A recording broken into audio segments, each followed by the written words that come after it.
Hey guys, Sylvia here, and today I'm going to talk to you guys about the color of my hair. I haven't styled it today, which I should have if I'm doing a video about my hair, but I did not think of that before filming this video. So now we're just gonna go with it. So as you can see, my hair is a pinky purple. For whatever reason in videos, it kind of comes off more as a red, but if you go over to my Instagram, you can take a look at the photos, and that's a better representation of the color that it actually is. It's more like a magenta as of right now. So why I decided to change my hair so extremely was basically because I was just bored of the way I looked. I mean, I kind of felt like I just didn't stand out against anyone. My face is just like meh. I don't have a spectacular body. Like, what is there for me to be like, hey, that girl has a really great feature? So back in December, I was looking for a salon to get my hair cut at in Toronto because all the times before that, I just got my hair cut in Ottawa, and I had the one girl that did it for me ever since I was like a child, and I've always been happy with her work. But I've been going back to Ottawa less and less and less, and I'm like, wow, I really need a haircut, and I don't have time to go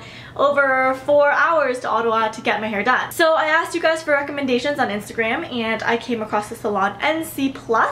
That's at Yonge and Bloor. So I took a look at their work. I really liked it, saw some of their things, and I saw that most of the work that I like was from this dude named Raymond who works there. So I called in, booked an appointment with them, and I got my hair cut. And while I was speaking to Raymond, I was telling him that I really wanted pink hair and that I really couldn't find anyone in Toronto that I felt like I could trust doing, because it is such a big change, especially going from dark hair to a light color like pink. It takes a lot of bleaching, a lot of processing. So Raymond was a little bit hesitant at first, so he told me to come in for a consultation, which was free. He tested just a strand of hair on the back, and you couldn't really see it if you were to, like, you know, have my hair down. He bleached it to see kind of what my hair history was. He was scared because, as you guys know, I had my ombre before, and that bleaching session was done at home, and then not only that, I had like 2 box dye sessions on top of that. And to a professional hair colorist, box dye is like the worst thing that could ever happen to them. It's like the devil's spawn. So he tested my hair out, and it actually held a lot better than he thought it would. He thought my hair would kind of just like break and fall apart, but it didn't.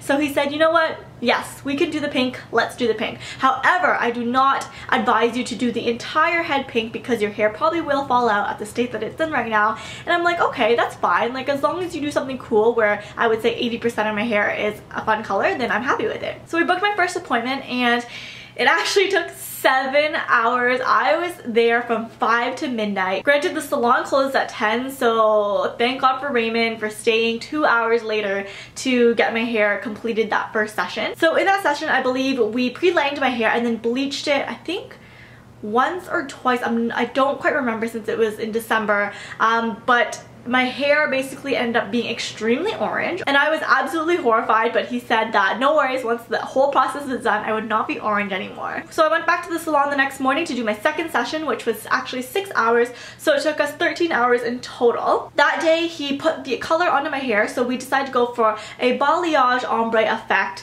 and we used, I think, like 2 or 3 tones of pink, and I will show you guys a picture of what my initial first time there looked like. So as you can see, very, very pink, and I loved that color. That color was great. I loved it so much. Unfortunately, with pink tones comes red and orange undertones, meaning that when my pink faded, it very quickly turned into red and orange. Now, red and orange hair is great if that's what you're going for. Personally, that's not my thing. So I was like, shit, well, gotta do something about this. So that color lasted for about a month before it got like pretty orangey. So I went back to the salon, and he told me, he's like, Sylvia, I told you to do purple to begin with. I told you that pink was gonna go out to red. And I'm like, I know. So we decided this time to go a little more purple. So that appointment was at the end of January, and it looked like this.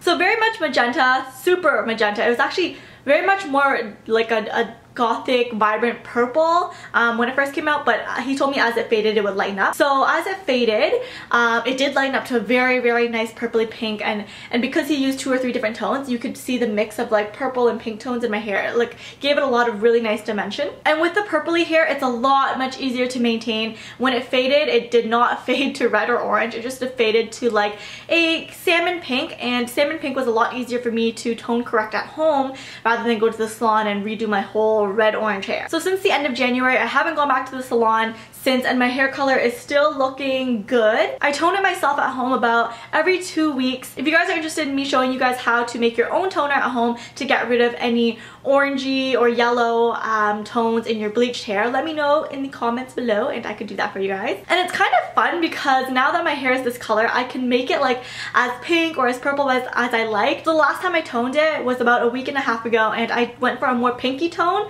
this time. So as you can see, this is why it's a lot more pink than you guys see in the other photos. But then other times when I'm like, okay, the pink is like getting too reddish for me, I'll put together a purple toner and then do that, and then it's a nice like what would the color be, like a violet, no, lavender purpley pink tone to it instead. So it's very easy for me to adjust whether I want more pink or more purple by just doing it at home. And I know you guys are gonna ask me if the bleach killed my hair or not, and of course bleach is going to kill your hair, like it is what it is, but my hair is still the length that it is, and it's still in pretty decent shape for what it is, considering I bleached the crap out of it. But granted, colorful hair like this is a lot more maintenance, so it's not that like I bleached it and continued my regular hair care routine. I switched it up to, you know, make it a more intensive hair care routine so that my hair won't fall out of my head. So that's all I have to tell you guys today. If you guys want me to do like, I don't know, a how to take care of colored hair video, the DIY toner, whatever it may be, just leave a comment in the description box below, and please give me a thumbs up if you enjoyed this video. I really appreciate that,